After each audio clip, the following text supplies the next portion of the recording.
Good evening, ladies and gentlemen, and welcome to this evening's event, Immigration, Global Poverty, and National Obligation. This event is part of the College of New Jersey's 2014-15 speaker series exploring economic justice, New Jersey, the nation, and the world. Before introducing our speaker, I'd like to thank our sponsors. This program is brought to you in part by the generous support of the New Jersey Council for the Humanities, TCNJ's AFT Local 2364, and the School of Humanities and Social Sciences. It's my pleasure to introduce this evening's speaker. Roger Smith is the Christopher H. Brown Distinguished Professor of Political Science at the University of Pennsylvania. He is the author of many scholarly articles and has written or co-written a number of books, including Liberalism in American Constitutional Law, Civic Ideals, Conflicting Visions of Citizenship in U.S. History, The Unsteady March, The Rise and Decline of Racial Equality in America, Stories of Peoplehood, The Politics and Morals of Political Membership, and most recently, Still a House Divided, Race and Politics in Obama's America. The title of this talk is Immigration, Global Poverty, and National Obligation. Please join me in welcoming Professor Roger Smith to the College of New Jersey.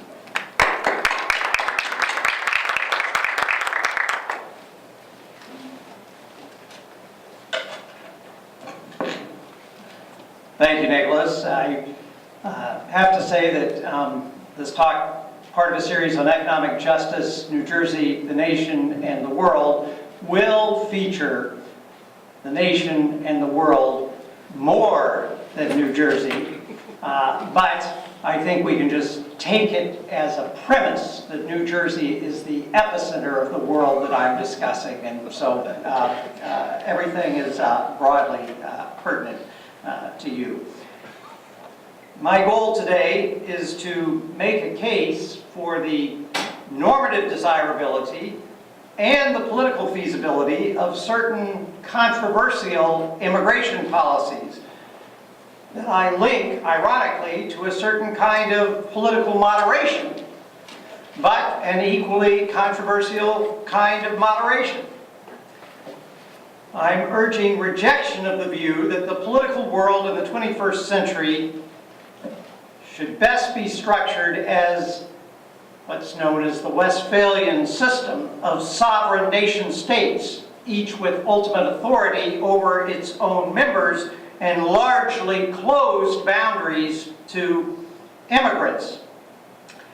In a variety of recent works and in a forthcoming book called Political Peoplehood, I argue in favor of seeking to create a world in which people belong to multiple political communities that are only semi-sovereign and therefore more moderate forms of political membership or peoplehood, to use my jargon, than sovereign nation states.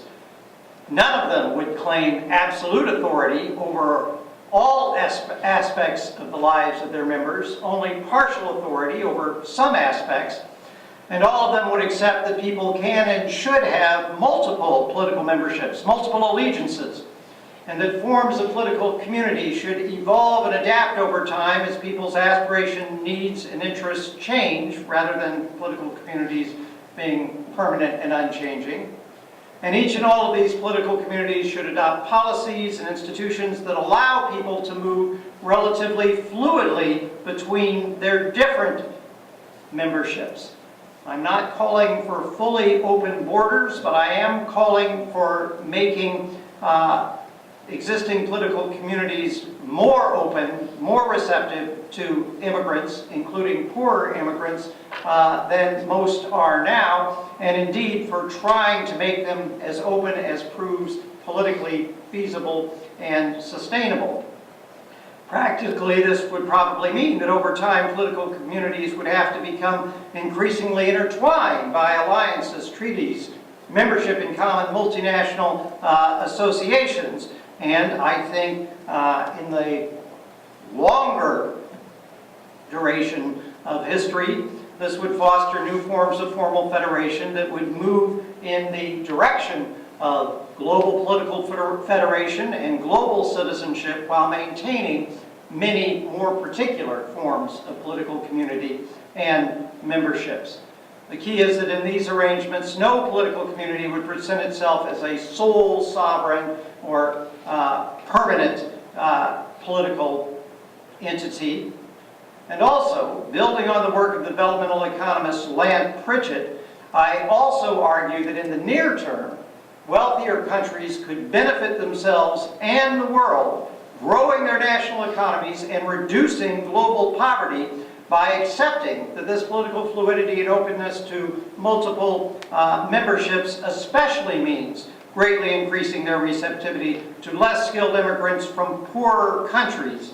Those immigrants would take relatively low-paying jobs in wealthier nations that would contribute to the wealthier nation's economic growth, but they would also make the immigrants significantly better off, significantly less poor than they would be if they stayed at home. Now, acceptance of these views as normatively right or politically feasible is hard anywhere in the world today. There is instead mounting opposition to immigration, particularly in more affluent societies.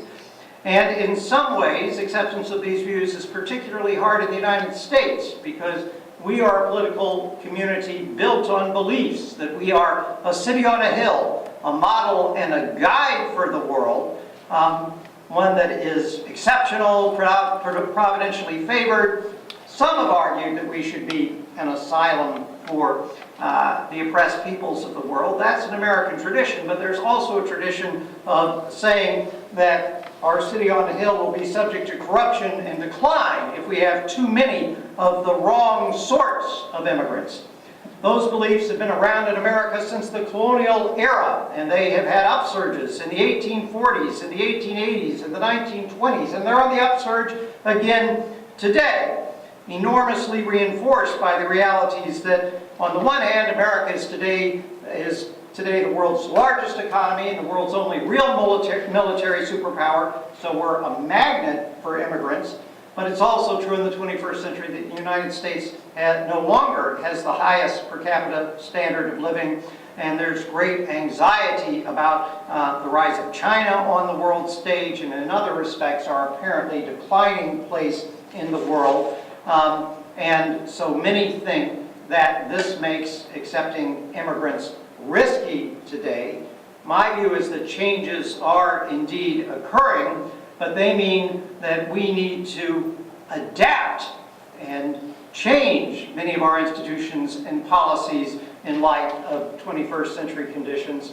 I also think because of our global prominence, our willingness to adapt will play a significant role in whether other nations adapt.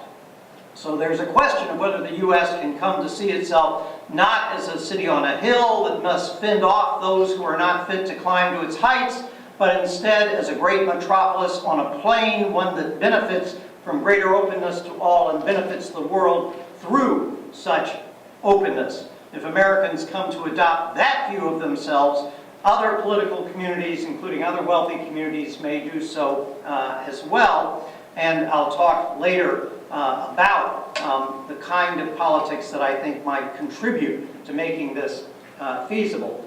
But first, I want to note on the normative issues that claims on behalf of the exceptional and providentially favored character of a political community like the United States, claims of absolute sovereignty for nation states more generally, claims to maintain bounded communities of like-minded and similarly situated citizens. All these claims, I concede, are far from simply bad. It's not that they're simply normative evils. They do inspire support for common institutions. They can help inspire the sacrifices for shared goods that are needed for human beings to flourish.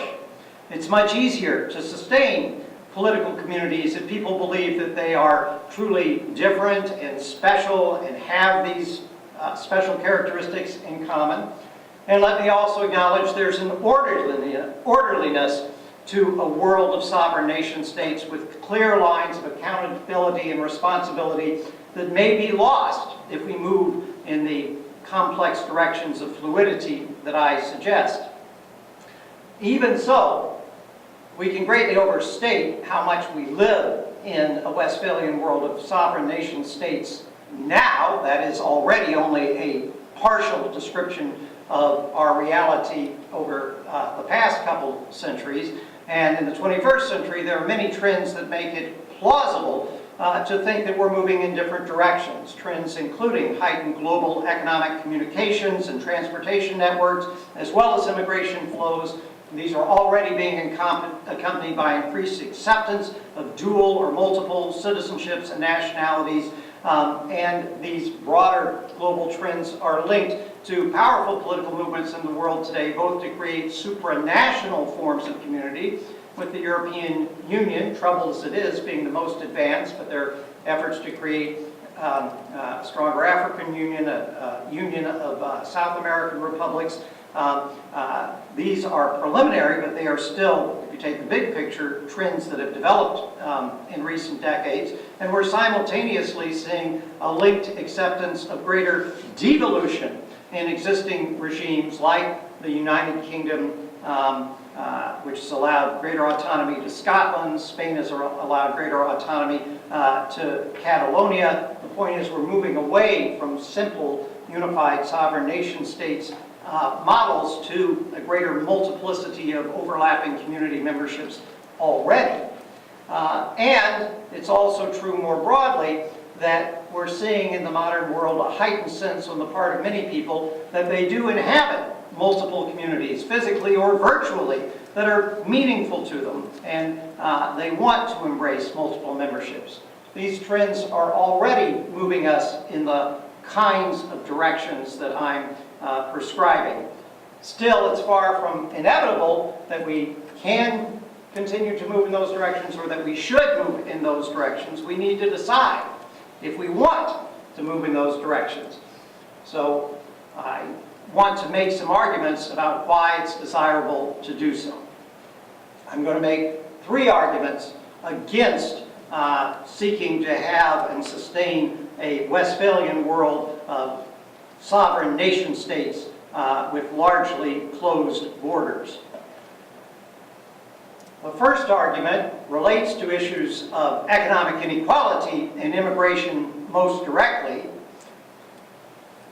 This argument is that the existing system of sovereign nation states is, in fact, a system of vast global inequality, and one that cannot easily be remedied within the existing nation-state system. The legal scholar and political theorist Ayelet Shakar, drawing on World Bank data, notes that roughly 45% of the world's population at the dawn of the 21st century lived on between $1 and $2 a day, primarily in Southeast Asia, Sub-Saharan Africa, and Latin America. The U.S. per capita income was almost 30 times those in poorer regions, and disparities in education, healthcare, life expectancy, all similar. The world picture is changing somewhat because China and India's economies have advanced in the last couple of decades, but still it's a system of vast global inequality, economic inequality, that it's far from clear the existing structure of nation states can ever, that system can ever reduce the global inequality significantly. And Land Pritchett, the Kennedy School developmental economist I mentioned, has observed that in the early 21st century, prosperous nations were transferring roughly $70 billion a year to prevent unwanted immigrants from coming into their countries, border control measures, and since he wrote about a decade ago, those expenses have significantly increased. He argued then that if those wealthier nations, instead of investing $70 billion in border control, if they had just permitted a 3% rise in their labor force through relaxing immigration restrictions for poorer immigrants, then the result would have been they would have received more poor immigrants. Those immigrants from poorer countries would have earned approximately $300 billion. That is 4.5 times what they received from foreign aid from the wealthier nations in that period.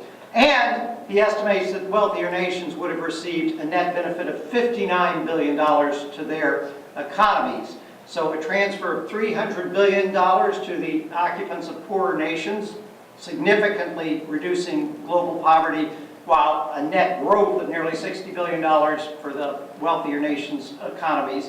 The numbers would be slightly different now than when he wrote a decade ago, but the pattern remains, the argument remains.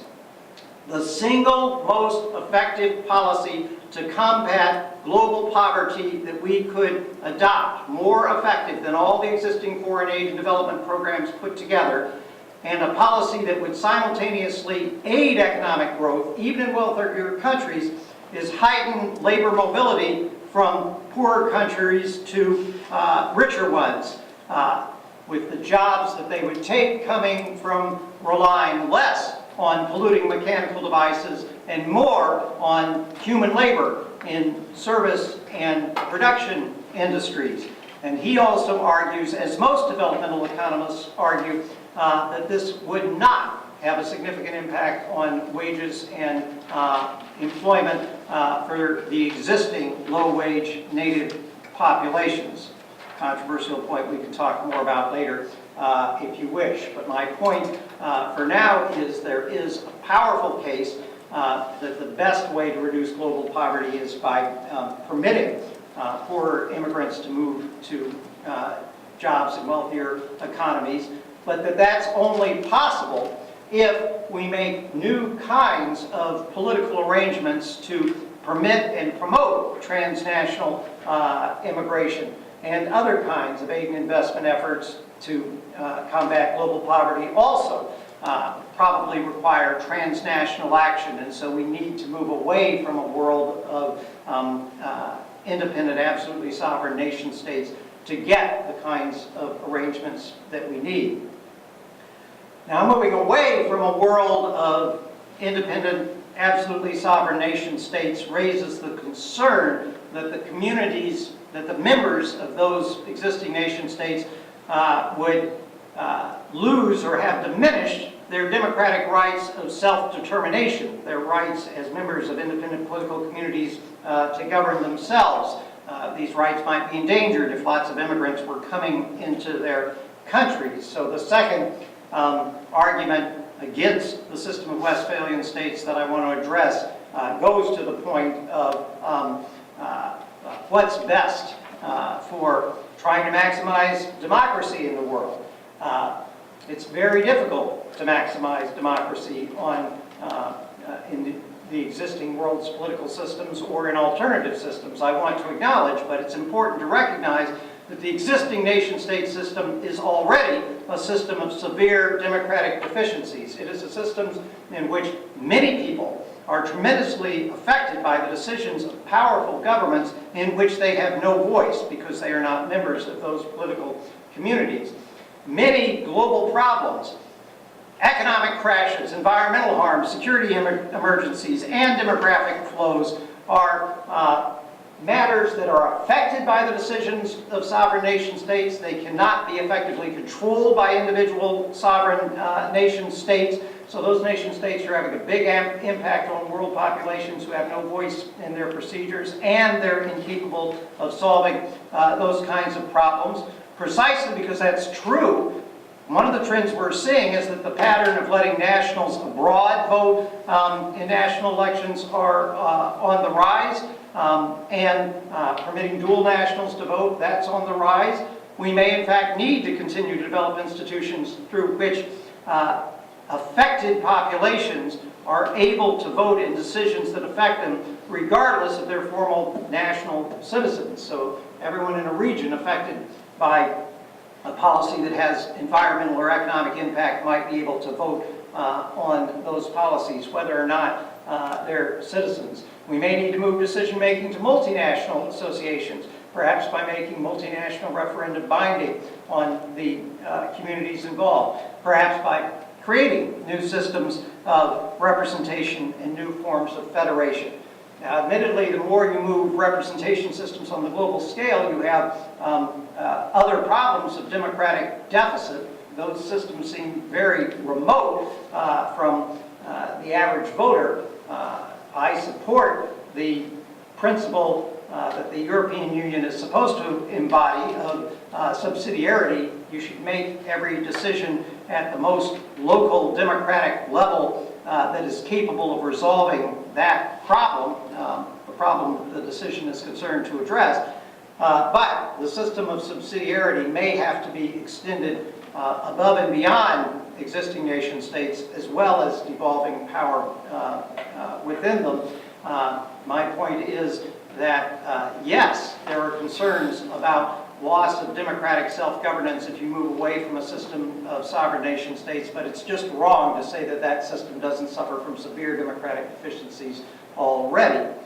And the third argument I want to make against a Westphalian system of independent nation states with relatively closed borders and in favor of greater receptivity to immigration is a directly normative one.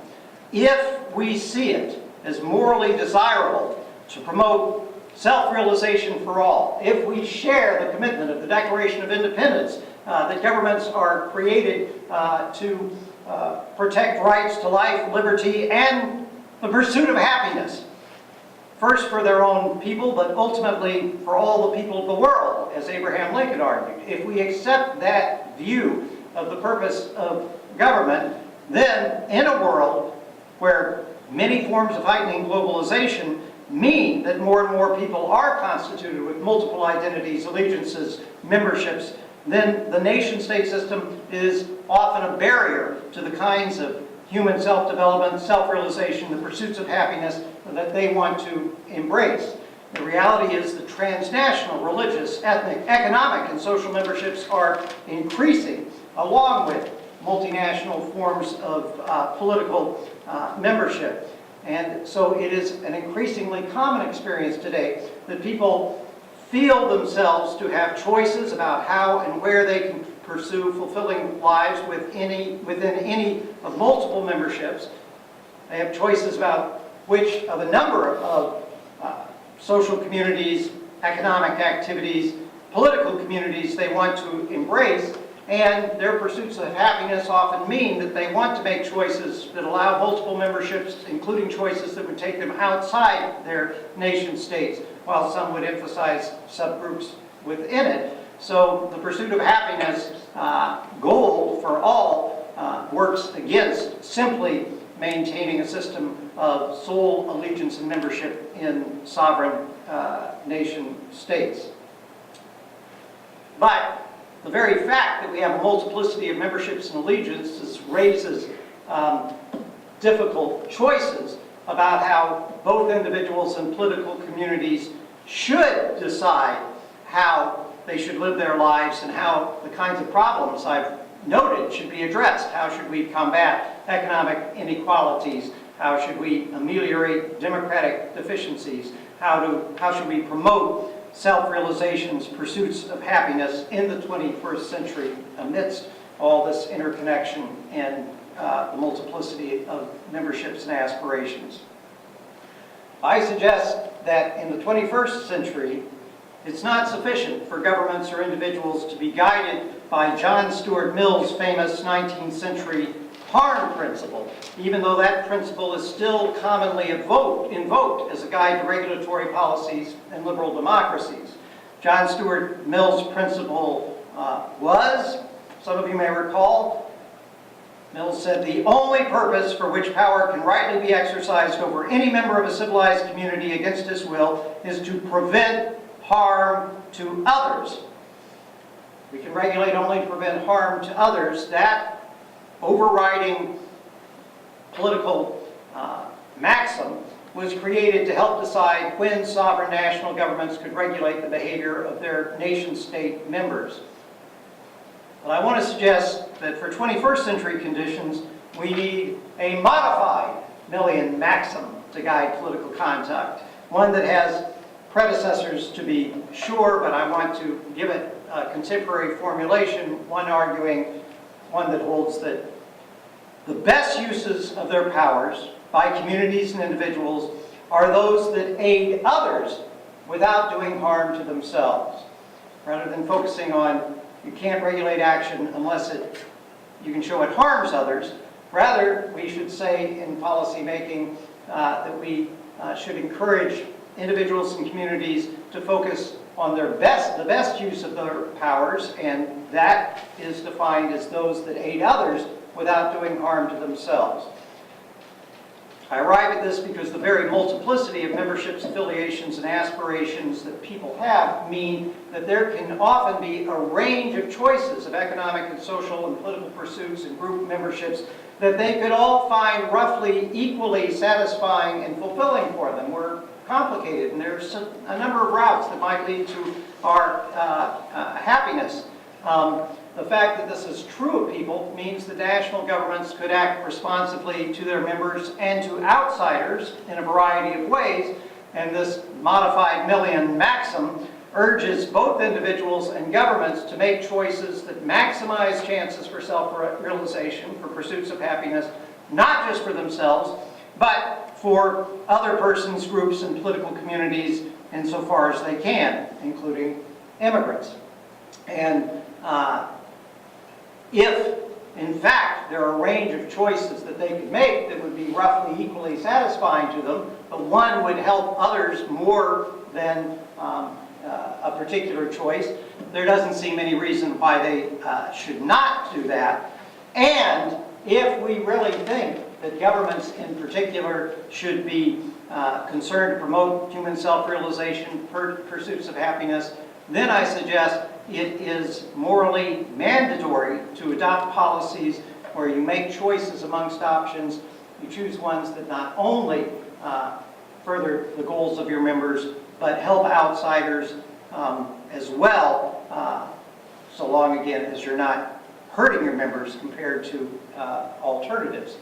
So that's the general normative view that I want to suggest should guide policymaking in the 21st century and move in the direction of this greater receptivity to immigrants that I think is desirable for reducing global poverty and other reasons, maximizing pursuits of happiness. Is it politically feasible? Sounds utopian, might prove to be. It certainly requires building political coalitions on the one hand and changing the civic ethics of political participation on the other. In the last couple decades, there's been a lot of writing amongst political theorists about the kind of public ethos that's appropriate for citizens to use adopt in guiding their political activism, and I'm making a contribution to this public ethos or civic ethics debate, building on this modified million approach that I just indicated. But first, let me note, you can't accomplish anything in politics without building coalitions, and it is an empirical reality that the potential for coalitions to be built that would support policies that move away from absolute sovereignty and toward greater forms of more fluid, interconnected political community, though the potential for those coalitions has grown in the last century and in recent decades in particular. There are many countries, including the United States, that have lots of residents who are multinational or who have a sense of co-ethnic or co-national identity with people outside their boundaries. And those residents can be joined with those who are more cosmopolitan-minded, either for idealistic or materialistic reasons. They might have economic ties to communities outside their national boundaries or kinship connections to communities outside their boundaries. The United States has lots of immigrants already, and lots of children of recent immigrants who feel a strong sense of affiliation with the populations in their homelands in Mexico and Latin America and East and South Asia. And the U.S. is also the land of multinational corporations, with the globalization of transportation, communications, capital markets, and with it leading to lobbying for free trade, for free movement of capital, labor, and goods. And all these developments mean that there are more and more residents in this country and in many other countries who see their core identities, both their social, their economic identities, their affiliations, bound up with significant populations outside of national boundaries. That means that there are a range of social groups and powerful economic actors that have interests in seeing the U.S. expand its participation in transnational alliances, treaties, and international organizations, even if this means ceding part of our national sovereignty to such multinational, international institutions and arrangements. And there are lots of Americans who see multilateral solutions for a range of economic, environmental, and national security and military problems as the only feasible solutions. In fact, the hallmark of Barack Obama's foreign policy has been increased reliance on multilateralism, even though he has muted his defense of that approach by continuing to use a politically popular rhetoric of American exceptionalism.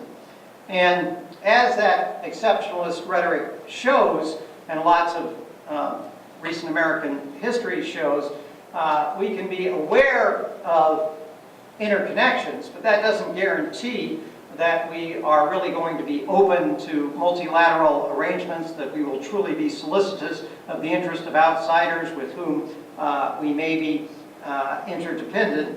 And that's why there are coalitions that can be built, but people who favor movement in the direction of a more closely federated world of moderate political communities with fluid membership policies will need citizens to adopt a new ethics of political practice expressive of the general approach I called this modified Millian maxim. And let me list several elements of the kind of political practice and ethics of political practice that I think citizens should pursue to bring grassroots pressures for change. In policy debates, citizens should increasingly press politicians to talk globally, to indicate the broader international consequences of their positions and policy proposals. Most of their positions will have significant consequences for people outside our national boundaries, and there are going to be some people outside our boundaries as well as inside our boundaries that care deeply about those consequences. When candidates are proposing policies that are hurting populations outside our boundaries, if we press them to be explicit about what they're proposing, you can be sure that that will create political pressures on them to change. And since they always have competitors for office and their opponents have motives to make them look bad, it's not unrealistic to think we could put into practice recurring question, yes, but what are the consequences of this action for these communities outside our borders? I think that would be a healthy political practice. Secondly, I think citizens should subject political leaders' claims for the absolute sovereignty and the supreme value of their nation, claims like the discourse of American exceptionalism, to the equivalent of what judges refer to as strict scrutiny. This is strict scrutiny by citizens, not judges, demanding that claims be shown to meet very high burdens of proof. In some of my recent writings, I've argued that particularly when national leaders make religious claims on behalf of their policies, suggesting that they have divine authority behind them, those should be subjected to strict scrutiny because they're so easily subject to abuse. And this argument is pertinent to radical Muslim claims to political authority as divinely sanctioned by Allah, but it's also relevant to themes in American political discourse. In an empirical study, a number of scholars, including me, in empirical studies, they found that George W. Bush used a certain kind of religious rhetoric, a providentialist prophetic rhetoric that appeared to claim that God was on the side of his policies. He used that rhetoric more often than any president in U.S. history. People say, oh, they all talk the same way, they all invoke God and so forth, but it's not true. If you do content analysis, Ronald Reagan and George W. Bush are higher than any predecessors, and George W. Bush the most. This kind of rhetoric always has a tendency, not a necessity, but it has a tendency to work against equal regard for other peoples and cooperative efforts with other peoples because it says we have God on our side and you don't. So we need political practice of strict scrutiny of this kind of religious claim to support absolute national sovereign powers and policies and so forth. But thirdly, if that sounds kind of hostile for religious rhetoric, I also want to argue in service of a view of allowing people multiple memberships to which they have allegiances. That includes religious communities. And so citizens should also subject government denials of accommodation to various distinctive groups, including religious and cultural groups. Those denials of accommodation should be subjected to strict scrutiny with a heavy burden of proof that they're really necessary for compelling public interest. One example is the claims of religious groups to exemption from public policies that apply to everyone else. And we're seeing a lot of those controversies in the U.S. today. The claims of religious conservatives running businesses not to provide health insurance that pays for contraceptives. The claims much in the news the last few days that out of religious free exercise, business owners should not have to serve same-sex couples if they believe those relationships are contrary to the will of God. In Europe, of course, there's lots of controversies about whether Islamic groups can wear religious clothing and symbols in public, in schools, and so forth. An ethos of not just permitting people to have multiple memberships that they value, but an ethos of trying actively to help them realize their aspirations in multiple groups simultaneously. It argues in favor of putting a heavy burden of proof on denials of accommodation to those who believe they have religious duties. And I believe equally there are compelling claims to be made on behalf of other sorts of groups that people feel are vital to their self-fulfillment. Religious groups aren't especially privileged by this argument. I think in general, citizens should subject governmental rejections to claims for special accommodations to strict scrutiny. You have to prove those accommodations would really be harmful before saying no to them. I happen to think that the denial of service to same-sex couples would be sufficiently harmful both to those individuals and to the general public that you can deny that religious claim for accommodation. But I'm arguing that accepting not an insistence on absolute sovereignty, but a willingness to have people have multiple memberships means that the thumb should be on the scales of accommodating distinct memberships instead of treating them all as things that can easily be overridden by government policies, including those of religious groups that we may disagree with. This kind of ethic of pushing politicians to think of global consequences, subjecting claims to exceptionalist, absolute sovereignty to strict scrutiny, subjecting denials of accommodation to different groups to strict scrutiny, would work toward a world of interlocked, flexible, moderate political communities, because if we focus on the transnational consequences of policies, we often find there's a strong case for cooperation with other communities via treaties, associations, even formal federation. If politicians are forced to defend claims that the national interests alone constitute the supreme good, they may be forced to back down. They may have to acknowledge that policies, institutions that give weight to the concerns of outsiders as well as insiders are more legitimate because they can help outsiders without significantly harming insiders. If we're forced to justify denying the group aspirations of religious, cultural, ethnic, economic, regional communities, and immigrant communities, aspirations which may be for greater autonomy within nation states or for rights to affiliate and to have mobility across national boundaries, again, we may often conclude that we should accept permitting people to live simultaneously in multiple communities with some diversity and flexibility in their rules and practices. At a minimum, if citizens put these kinds of demands on their leaders, we are less likely to get policies that unthinkingly and unapologetically put the economic interests of our own people above all others without any regard for those interests. We're less likely to dismiss the concerns and voices of those beyond our borders, less likely to insist on absolute allegiance to a single sovereign, instead of allowing people to pursue lives within many groups that are meaningful to them and aid their fulfillment, their pursuits of happiness. And I think that would lead to a more tolerant, more peaceful, more fulfilling, more free and equal, and better world. And if all this seems too utopian, I want to note that in the 61 years I've been alive, America has in fact become a significantly more diverse and multicultural nation with greater openness to dual citizenships and to multilateral policy making, to greater acceptance of authority for international institutions. The transformations have already been dramatic in my lifetime, though we still have much to change before Americans will relinquish our claims to ultimate national sovereignty.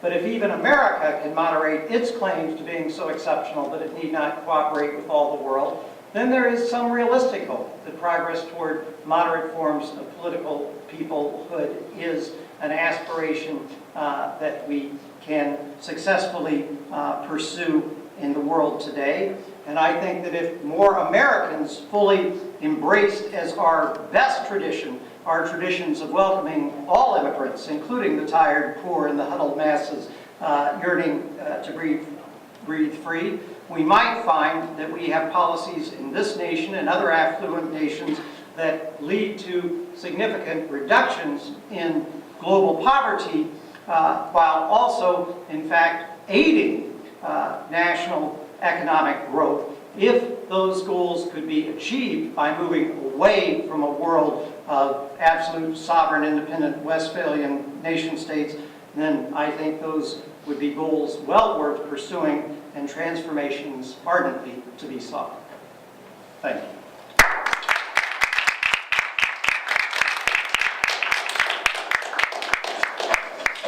Now we usually pause for people to have an opportunity to tell me why all this is a terrible set of ideas. Questions?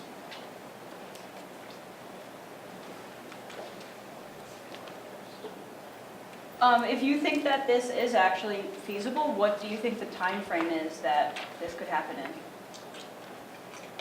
Who knows? I don't think that the condition of political science now, or probably in the foreseeable future, is enough to make us enough for us to make very exact predictions.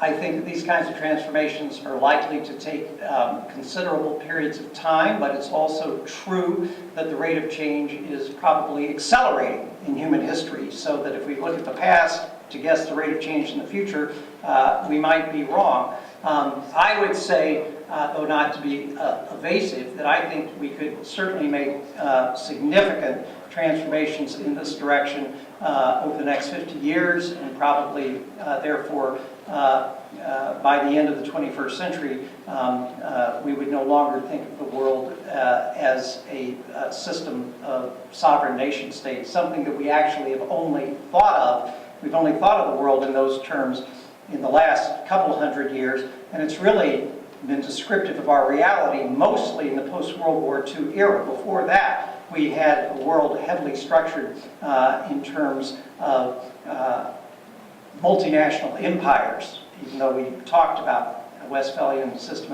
of nation states. So I think that transformations are already occurring, and it's realistic to think that they could become quite substantial within the next 50 to 75 years. What would be quite substantial? The United States is part of a North American Federation, or a Federation of the Americas or something, instead of simply the sovereign United States of America. Yeah? So unfortunately, I had to come late to this talk.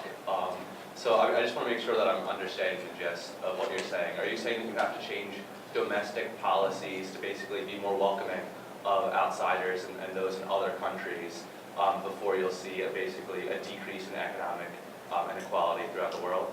Am I getting that right? Yes, I think that it is highly unlikely that we can reduce global poverty without providing greater access for people from poorer countries to come to richer countries. Well, I'll let you follow. Okay, so that being said, and you're mentioning about, diversity of America basically, growing and these connections to other nations, and it possibly being feasible for us to have, policies which are more welcoming to other countries and take them into account. However, for that to happen, wouldn't you have to have the same thing happen on the other side? These other countries would actually, they'd also have to see this change in culture and welcoming to other nations in the same sense. And I know we kind of have that with like the European Union, you have those ties, but you're talking about something on a global scale, and also including nations that, are sometimes hostile and have very different agendas. So is that really, just because we're changing, you're talking about this on a global scale, so is it really that feasible? Remains to be seen. Those are certainly appropriate concerns. One argument that I've made that I didn't go into today is that you might have more success in the early stages if, rather than saying to the wealthy, formerly imperial powers of Europe, the US, Japan, and some others, instead of saying to them, you should accept poor immigrants from anywhere in the world, you have a special responsibility to the poor inhabitants of your former colonies. And so you should give primacy in the immigration queues to those whose conditions have been extensively constituted by your exercises of power over them. For example, the Philippines has far more people wanting to come to the United States than we take every year. There are other countries that don't have so many people that want to come to the United States, but every country gets the same quota of 20,000 people. My argument is that we have special obligation to the Philippines. We conquered them and we ruled them as an American territory for 50 years, and then we continued to have military bases there for decades afterwards. There are many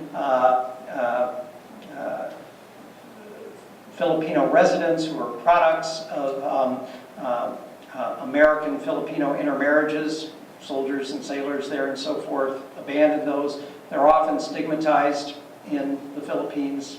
They're poor and they have some understandable sense of American identity. I think there's an argument for giving those poor populations priority first. And my point in answer to your question is that you can make arguments of specific responsibilities of some wealthy nations to other specific poor nations based on the history of imperialism.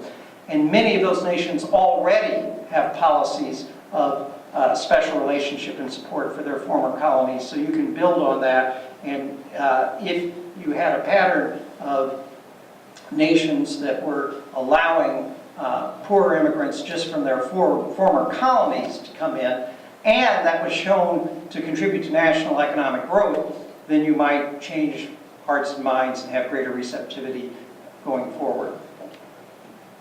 Yeah? How can we accept poor immigrants at a time when America is going out of its way to cut welfare and other social benefits, such as disability, for America? I think we're making political choices to cut benefits. You're right. But are those political choices economically wise, necessary, conducive to economic growth? I think just the opposite.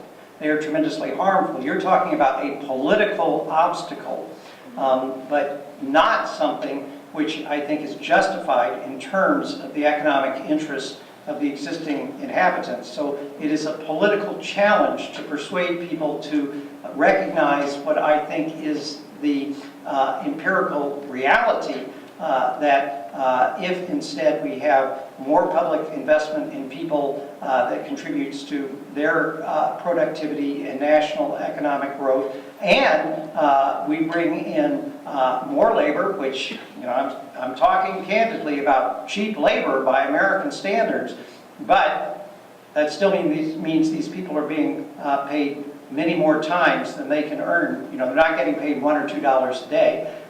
They're making much more money than they would at home, and you're therefore reducing global poverty. that influx of cheap labor is likely to grow the national economy further. So it is a political challenge to persuade people that this is true. It is a difficult challenge right now because we have disproportionate power, disproportionate in terms of their numbers in the country, of people who represent socially and economically conservative interests, the Tea Party Republican types. And it is a structure of American institutions and the distribution of votes that even though these people are a minority of the American population, they nonetheless have control and are likely to continue to exercise significant control over state legislatures, governorships, and the U.S. Congress out of proportion to their numbers. So I'm well aware it's a politically uphill fight. It's also true that demographic trends are moving in favor of the kinds of populations that are likely to support the policies that I'm talking about. The share of non-white immigrant-descended portions of the recent immigrant-descended portions of the population, they're all increasing. So over time, I think it will be possible to build coalitions. And I want to note too, again, that it isn't just the immigrants and children of immigrants and so forth that provide a political base for some of these policies. Many are favored by multinational corporations, and they have money and clout. So you can build coalitions in this direction. But right now, it's definitely true that it's politically very difficult to move in the directions I'm describing. But that's why I'm trying to give talks about how we might stir up some support for it. Yeah. So we're doing a lot of work my way through understanding this. I'm not an economics or political science major. So, Don't boast. so if you are letting these people in to the United States so that they can work for more than they currently make, they're still making a lot less in the scheme of the United States. Now, are they not going to earn enough to make themselves a good living? And then we increase the numbers of undereducated people in the United States and people who can't support themselves. Do we increase poverty and have more communities like that? You will have continued and maybe in certain respects heightened economic inequality within the United States. If you lose, but you will reduce global economic inequality. It will become less severe. So, one answer is that, well, if you just leave them in their home countries, you're just outsourcing issues of poverty and economic inequality. You're not doing anything about them. You're just keeping them out of our view. But the other and more important argument, I think, is that most economists believe that, in fact, the economic growth that can come with an influx of cheaper labor is such that it will provide opportunities that they can improve their economic conditions over time. Most of them will never become rich, but can they get to the point where they're making a living wage and taking care of their families? Yes, and if we have public policies that are committed to good public education, health care, safety net supports, and so forth, their quality of life can significantly improve, even if they're still on the lower end of the economic ladder in the United States. Do you think that threatens to severely marginalize those groups, though, even the way they wouldn't be in their own countries? I think that there is, this is a question I have put to Planned Pritchett because I mostly study issues of racial and ethnic inequality in the United States. And, what about the prospect of there being stigmatized populations within the American political community? And again, he says, well, we're busy stigmatizing them in other countries, so that pattern of stigmatization is still there. But there is also plenty of American historic experience that shows that once immigrants come and they do work hard and succeed, and people feel that they're benefiting from their presence, no longer feel so threatened by their presence, then over time, stigma is reduced.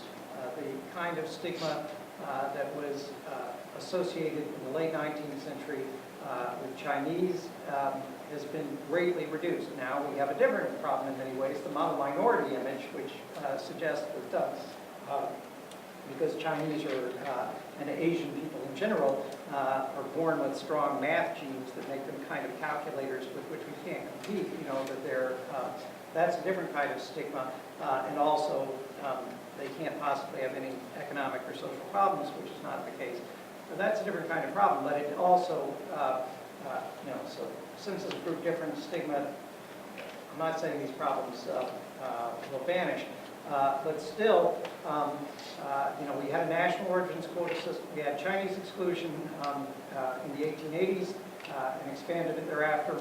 We had a national origins quota system aimed at Southern and Eastern Europeans out of the belief that the Italians and the Slavs and the Jews, that they were all lazy parasites and so forth. And as those immigrant communities have flourished in America through hard work, everybody who succeeds in America, except a very few, does. We have to work hard to succeed. As they've done so, that stigma has declined. I don't see any reason why the new immigrants should do worse than that. Yeah. So kind of going off what you just said, and kind of like what you said earlier about belonging to or being a member of different communities, do you think there's an issue of nationalism where, people coming here or going to another country might hold to, strongly their national roots or their political ideologies? And I think that we've seen kind of this trend happen here, at least with some minorities. So, like, for example, Latinos, right? They kind of tend to cluster and tend to Who tends to cluster? Latinos. Latinos? Yeah, they tend to cluster. They tend not to really open up to the American culture or even learn the language in many examples, I guess. And other ethnicities, like we've seen Irish, Italians, Germans that come here and they've kind of really, I guess, succeeded more. So my question is where, or what would you have to say about that? It's false. It's not true about Latinos. The same things were said about the German, the Irish, and others. The truth is that Latinos are learning English at exactly the same rate as previous immigrant groups. By the time you get to, it's well over 95% of the second generation speak English. That's the result of the empirical surveys in different parts of the country. And it's also true that when the Germans came in the 19th century, when they came in the 18th and the 17th century, the 18th century, Benjamin Franklin denounced the Germans. They wouldn't assimilate. German communities in Milwaukee and St. Louis, they had German language newspapers and German-speaking churches, and the claim was that they would refuse to assimilate. But for those groups, and the Irish, they thought they weren't capable of assimilating. The Irish were considered hopelessly immoral and corrupt when the Irish immigrants first came.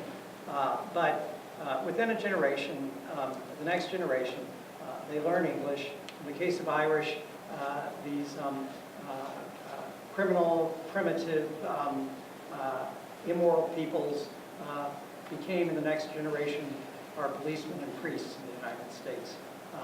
And we're already seeing a rising number of Latino leaders in American life. I think it is an inaccurate stereotype to claim that Latino immigrants overwhelmingly are hard workers and productive, often. Oh, yeah, I'm not projecting that, I'm just kind of giving an observation. Well, Because the- the point is that you are rightly describing a stereotype that is part of the immigration debate that is working against the kind of positions I'm arguing for. I'm not disputing that at all. What I'm trying to emphasize is that we need a public ethos in which those kinds of claims are challenged and criticized in the ways I'm trying to challenge and criticize them now.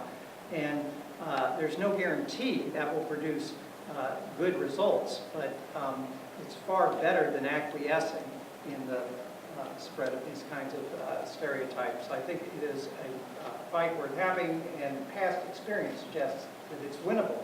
That stereotypes on behalf of other ethnic groups that were exactly the same have been reduced, not eliminated, but reduced over time. And I see the same potential here. That's really what I'm saying. Yeah. You said that nations that did adopt this sort of system would have to cede part of their sovereignty to do so. How would nations like that continue to sort of protect that sovereignty, or to protect themselves against outside threats if they do that? They would have to trust in multilateral arrangements to help protect their interests. That's why this is politically hard. But I think that for a wide range of policies, only multilateral arrangements can hope to solve them.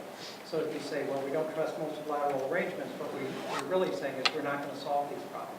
We're going to suffer these problems. And so we're forced to trust. And I would note that the U.S., with support from not the extreme anti-internationalist, anti-immigrant communities in the United States, but with the substantial support of business communities, we are already joining many kinds of international economic institutions in which disputes over trade and tariffs and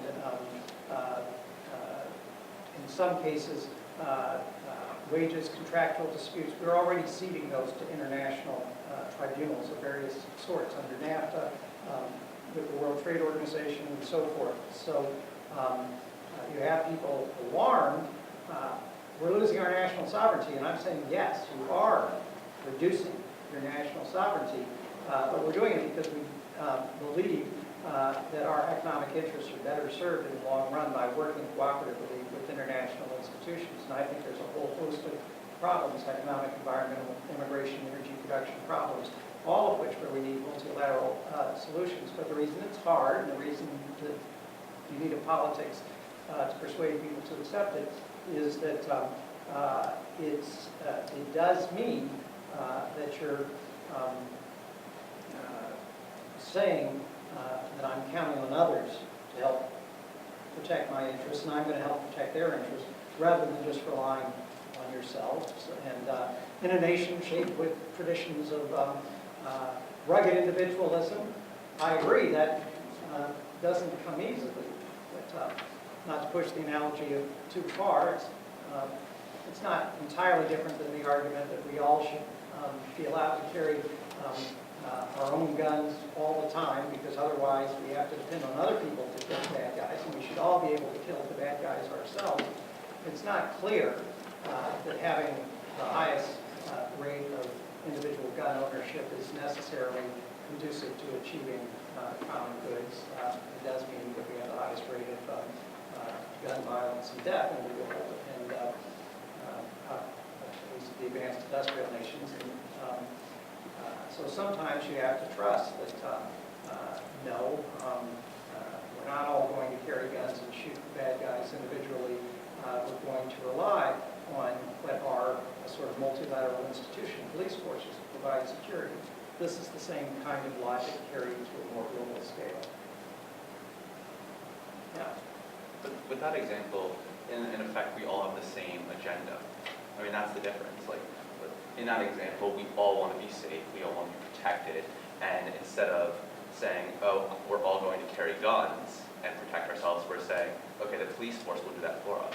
But we share the same agenda. When you're looking at like a national perspective, an international perspective, well, let's just say we all are altruistic and we do believe in lessening inequality, economic inequality, you always have those other agendas, those other pieces, those other, you know what, I'm Russia and I want to have control over these oil fields, you know, or a different country, you know, we all are trying to leverage and, you know, grapple for different things.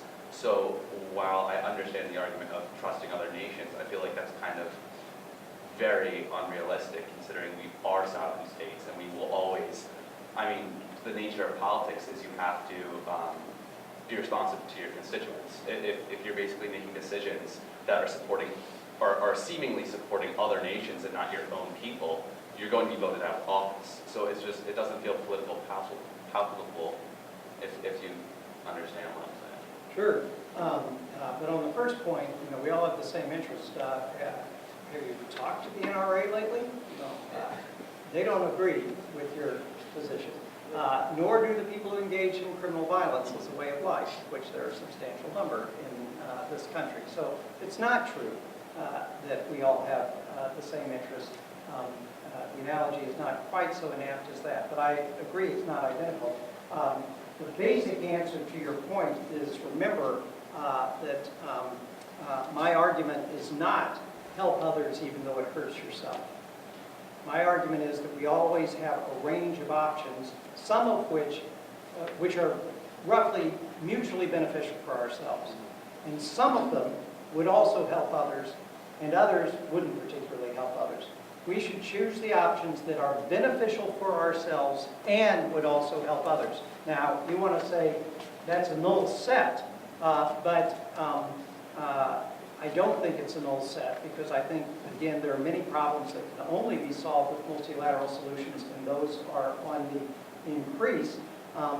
And the argument that, well, being politically realistic, you have to satisfy your constituents, that actually, that we have sovereign nation states now, that's actually not as realistic as it sounds, because the truth is we have forms of government that claim absolute sovereignty. They don't actually exercise absolute sovereignty. There are lots of exceptions, and they're growing, as I've been indicating. And when we joined the World Trade Organization, we joined NAFTA, we are already ceding part of our sovereignty. What's more, we don't really only care about our voter constituents. We care about public policies that will produce good results, and that means we have to, including for our constituents, but that means we have to satisfy a lot of constituents outside our borders as well. It is sort of a myth that it's a gross simplification to think that the national government's leaders can afford to be only concerned with their own people. If you're pissing off a lot of people with whom you are economically interdependent, or you have a joint strategic interest, or you need their cooperation with policies to deal with the environment, immigration flows, energy production, and so forth, then they are your constituents too. And that is, in fact, how leaders think. I can't afford to do this because I'm going to alienate too many. Now, are there plenty of interests that are in conflict? Are there plenty of sources of different agendas? Absolutely. But it's not clear that the system of nation states is better equipped in handling those differences than ones that work toward more cooperative institutions. Well, with your basic premise, basically, do no harm, or more so, do what's beneficial and that does not harm. In a way, one of these policies kind of harm us, because I was just thinking, you were saying how multinationals are in favor, and I kind of don't understand how that can be, because if I'm a multinational, you know, I can exploit labor laws in other nations, find cheaper labor, and basically have you know, more profits. We are a nation, you know, with the idea of life, liberty, pursuit of happiness, and we kind of do export those ideas. But at the same time, we're built on capitalism. We're not altruistic. So with multinationals, I don't understand that. And I also don't understand... If we were pure capitalists, we would not have any immigration restrictions. because the capitalist interest is in mobility of cheap labor.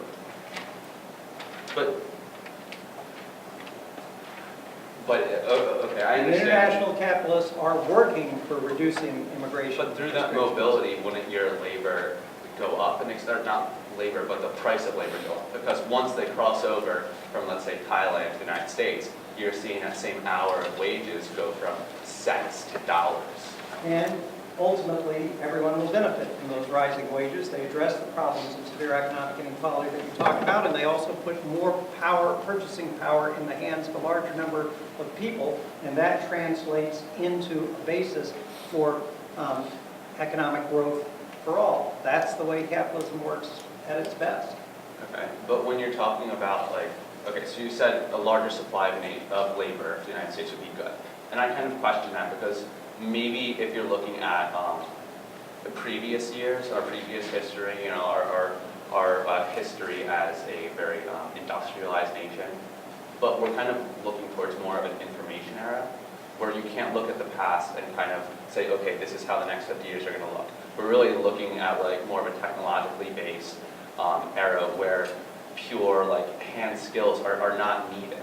We're looking at a time where artificial intelligence is going to come and probably replace a lot of the jobs that normal highly skilled people are. If you can already see that with, let's say, travel agencies. That's moved to online, and similar things will go online, and you're going to see that kind of exponentially increase. So you're going to have this base of unskilled labor come to the United States, which is already crowded with unskilled labor, menial labor, and then you're going to see those people basically be useless, obsolete, and then you're going to have a huge social welfare program. I understand the argument, I just don't think it's right, because it's true that the highest paid jobs will be high-tech skilled jobs, but if you look at global immigration flows, you will find, as Saskia Sassen has argued, that there are two flows that go together. There are flows of high-skilled people that go around to the global cities and they get high income, and they are accompanied by larger flows of unskilled people. What do those unskilled people do? They mow the lawns of the people who are making lots of money. They work on the construction projects for the corporations that they build. They serve as domestic labor, taking care of the kids and the elderly parents. They also provide the cheap labor in the service industries that are serving them coffee and providing valet parking and that sort of thing. And the more you have this rich, high-skilled group, the more, but these are often very time-demanding jobs, the more they have capital to pay and they want to pay lots of low-skilled people to do all the low-skilled things that are part of their lives, trimming their trees, cleaning their bathrooms, and doing all this other kind of work. It's not glamorous work, it's not high-paid work, but it still represents an improvement in the standard of living. And we are seeing a growth of that sort of unskilled labor population, immigrant population, and they're economically better off than where they came from. There is no way that you're going to get computer programmers that they learn computer programming skills, and then they're going to be sweeping the sidewalks in front of stores. There's lots of unskilled jobs.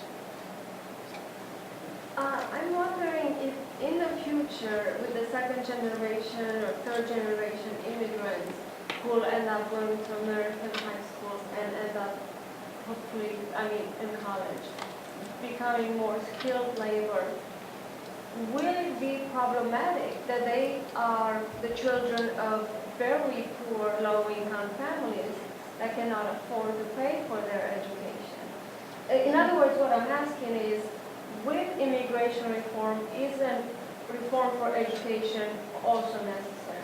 Absolutely.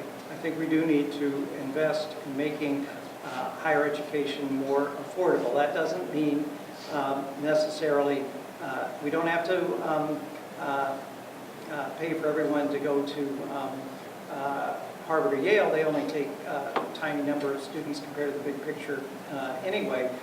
we do need to invest in the community college system and the state university systems that are the forms of education that most people receive. And I think it's true that if the kind of changes that I'm talking about are to work in the long run, they should be accompanied by investment in a variety of public sector industries. Education being very important. Thanks. I've really been enjoying this conversation and your ideas. The biggest problem that I see here is maintaining legitimacy for the supranational organizations. Right. How can that happen? How can these continental or multinational states secure legitimacy for decisions, foster trust from their citizens? Without the trust of citizens, then legitimacy for decisions will probably go away. What we've been seeing on a national scale, I think, I might suggest that, is a devolution, probably in response to loss of authority over the economy. And so we're seeing authority go to smaller states for that very reason, because they can't control something. So how can this survive? Questions of democracy. Very big problem. One of my main intellectual interests over the past 15 years that are reflected in the book I published in 2003 called The Stories of Peoplehood, and the new book on political peoplehood has been concerned with how do you have narratives of common political identity that can inspire trust, a sense of trust and a sense of worth. That's the categories I use, both consistent with what you're saying, in ways that can inspire allegiance. And I fully accept that it is more difficult when you move to new supranational forms to foster a kind of story of political community or peoplehood that can inspire allegiance. The Europeans are struggling with this right now on behalf of the European Union. And I don't have pat or fully satisfying answer for me, much less than you. But I would make a couple of points using the example of the European Union. I first went to Europe in 1973 as a student in England, and I took a course on what was then called the Common Market Law. And at that point, people thought the notion that you could ever have a common European citizenship was a pipe dream. It would never happen, much less a common European currency. It is important to step back and take the big picture. In the subsequent 42 years, there have been movements in that direction. They've been driven both by a shared sense of economic interest and also by post-World War II ideology, very powerful in Europe, that we need new institutions to secure human rights, and that these need to be transnational institutions to promote peace. So there is a story of these larger entities is able to provide peace and prosperity that can provide significant support. Nonetheless, in my Stories of Peoplehood arguments, I've suggested that those are never enough, because there are always going to be economic bad times, and there's also times when you'll feel vulnerable, that you do need some kind of what I call a constitutive story, a story that says there's something intrinsic in your identity that makes this membership seem compelling and right for you. But there are stories of common European identity. They are, under current conditions, not working very effectively. But I mentioned earlier, I was at a conference in Vienna where there was an academic who had been an economic minister in Italy, and she was being pushed about this question, how much can there be a common European identity? And she said, look, on the one hand, it's true, we have all these resurgent nationalist movements in Europe today. We see them in France, we see them in Britain, we see them in Denmark, we see them in many other countries. It's also true that all the young Europeans take it as a matter of natural right that they should be able to travel from country to country in Europe without having to show a passport, which was not true. You know, when I was a kid over there as a student, you know, you'd take a train, you'd cross in the middle of the night, and the border guards would come on, wake you up out of your bed. You had to, you know, show your passport. You know, to them, this seems like a strange, barbaric system. They already have a sense of common European identity, and again, at least in certain important respects. And those are things that I think can be built on over time. There is a danger that it turns into a sense of fortress Europe. You know, we Europeans are different and special rather than, and so we need to keep out all these non-European immigrants. We see that going on. I think there are always struggles to make senses of common political membership constructive and not chauvinistic. But I also don't think that there is any sort of natural fixed level where you could foster a sense of political community. You can do it at different levels. People were once proud of the Austro-Hungarian Empire, proud of the Ottoman Empire. You can do it at subnational levels. You can get people to embrace multiple memberships at once if they see this as contributing to their flourishing. The Scots feel, some Scots, not quite a majority, felt that they could achieve independence in part because they were going to be part of the European Union, and that was going to help their economic and national security needs, while they were getting fuller expression of their Scottish nationalism. So there are both some senses of common identity on which you can build in particular contexts, and there are ways of using senses of multiple identities to accept membership in supranational and simultaneously devolved subnational communities. All right, so what I was dying to ask you is about how U.S. federalism plays into this. Because it almost seems like your theory would require a common American identity. I mean, if we're going to diminish sovereignty on a U.S. scale and to have a broader idea of what sovereignty means, how do the states and state identity and our U.S. federal system fit into your theory? So you see, we come back to New Jersey as the epicenter of moral discourse here, just as I predicted. Although, with a question coming from you, I should note that it's particularly pointed in the state of Texas, which does not have a very strong... Yes, I'm a Texan who does state politics. So. national identity. But look, we have such a strong sense of American identity, national identity now, that is an obstacle to what I'm talking about in many respects. I think that that in some ways, the creation of senses of distinctive state and regional identities working in cooperation with larger federated structures, national and supranational, that could be a political resource. And to make it concrete, if in the southwestern states you built on the fact that a significant portion of the population see themselves as simultaneously U.S. citizens and as Mexican in some sense, and as distinctive in that way, you would have political coalitions in favor of cooperation with Mexico that would be more substantial and they